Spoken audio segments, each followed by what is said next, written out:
Ngayong umaga guys, ang ganda ng topic natin. It's about health.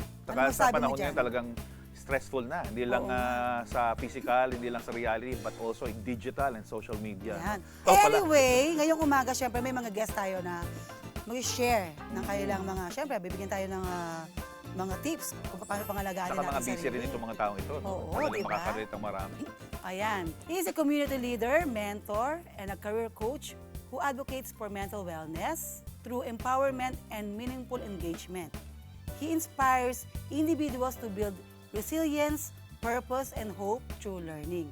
Ayan, si Sir Carlo. Ayan. Ayan. Jose Carlo. Hain. Ayan. Ayan. Good morning. Magandang Morning. Ayan, welcome po sa Ito Ang Tahanan.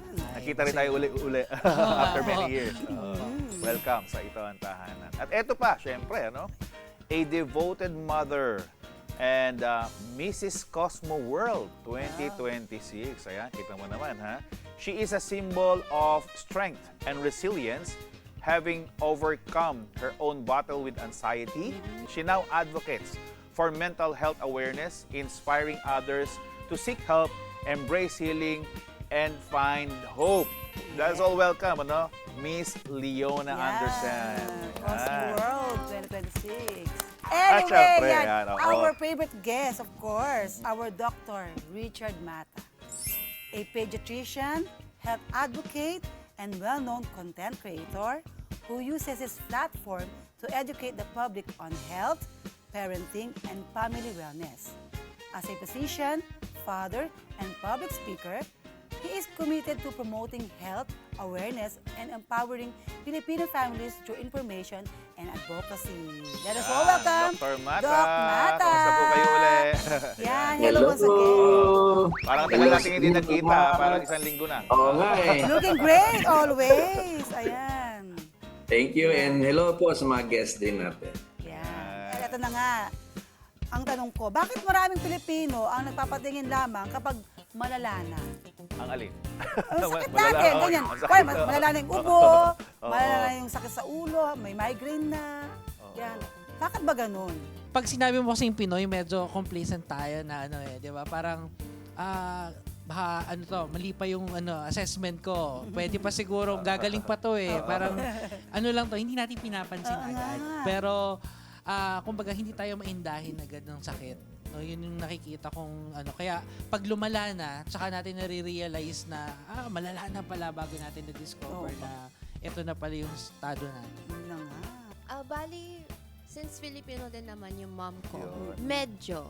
Okay. Pero, mas na-embark yung pagiging resilient ng mga Filipino.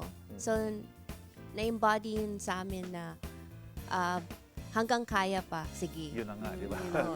Which is minsan, hindi lang sa minsan, pero madalas, mali yun. Oo, nagiging Yes. tuloy-tuloy minsan, lalo pagdating sa sakit. Yan. Tama po ba yan, Doc? Na kapag malala na yung ubot sipon, doon ko pala papacheck up. Tama po ba yun, Doc? Lagi kasing kinakaya, Doc. No? Kaya ko pa naman sa gamot-gamot, sabi ko eh.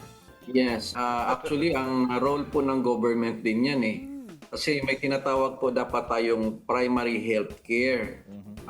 Ang sa atin kasi, nasanay tayo na yung PhilHealth, pagka tayo'y may sakit, doon lang tutulong na ang PhilHealth. Ang primary care kasi, or yung health care, wala ka pang sakit, dapat chinecheck ka na. So sa ibang countries, ganun po ang ginagawa. Iniikot po sila para malaman sinong may high blood, sinong may mataas na blood sugar. Kasi yan pong high blood at diabetes, yan po ang mga main cause ng dialysis at saka stroke. Pero walang kang nararamdaman sa mga sakit na yan. Nararamdaman mo lang, wala na, stroke ka na or may diabetes ka na. So, ibig sabihin, natural sa tao, not only Filipinos, na hindi magpapacheck kung walang nararamdaman. I see. So, kailangan ang government may effort sana na screen natin ang lahat, mas maganda sanang libre, kaya lang hindi po yan natutukan. Kaya ang ending, nag-aantay ang mga tao na kung kailan may sakit, doon nagpapacheck dahil nga doon lang susuporta ang PhilHealth pag may sakit ka na. So basically, it's a general problem po. Kaya lang, naging nasanay po ang mindset ng Pilipino na gano'n ang gagawin na lang. Ito kasing ating mga guests ay mga busy eh. Paano naapektuhan ng stress? Kasi lahat naman hindi talaga makakaiwas dyan.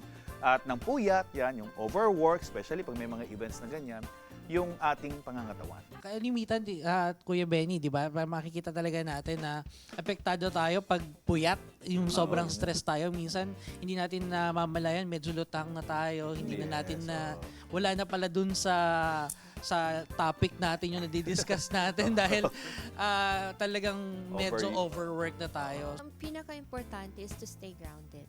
Pero hindi lang natin masasabi na madaling gawin yan. So, kailangan proper diet, proper vitamins, as much as possible, isisingit mo talaga yung tulog na kailangan. Tulog is life. Very important yon.